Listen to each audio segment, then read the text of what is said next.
video we're going to look at 4 and 6 as well as 9 and 10. So looking at the sequence here, it says to write an equation in terms of n that allows you to find the value of any term t of n. So this here is an arithmetic sequence. Initial value, since we're adding 6 every time, initial value is negative 14, and then we're adding 6 each time. In general, this is called an explicit equation. Explicit equation means you can find any term in the sequence as long as you know the term number, n. So n represents the term number, whereas t of n represents the value of the actual number in the sequence. So value of the nth term. So this is an explicit equation, what we've been looking at since the beginning of the unit. Now we're going to write what's called a recursive equation with t of n plus 1 on the left. So this equation is telling us that the following term, t of n plus 1 is the term that follows t of n, or the term after it, is equal to t of n plus 6. So the next term is equal to the current term plus 6. Now if you look down at the sequence on number 9, we're given the exact same recursive equation. The next term is equal to the current term plus 6.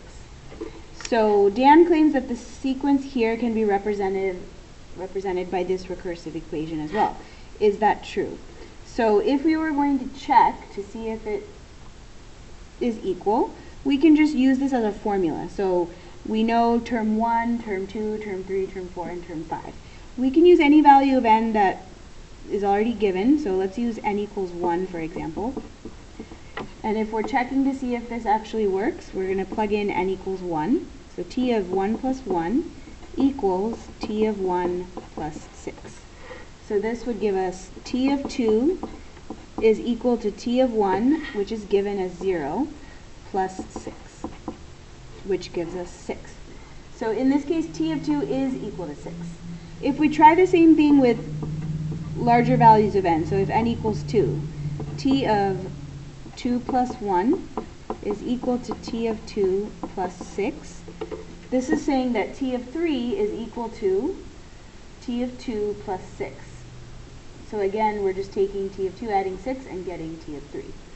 So this recursive definition works for this sequence. It also works for this sequence.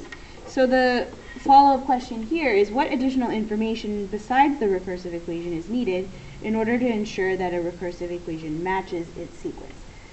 If you were just given this, we wouldn't know where to start. We would just know that you need to add 6 to the previous term. So here you would need to always know the initial value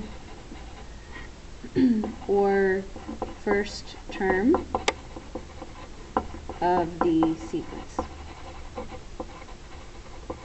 so that we know where to start the sequence at, as opposed to just knowing that you're adding 6 each time.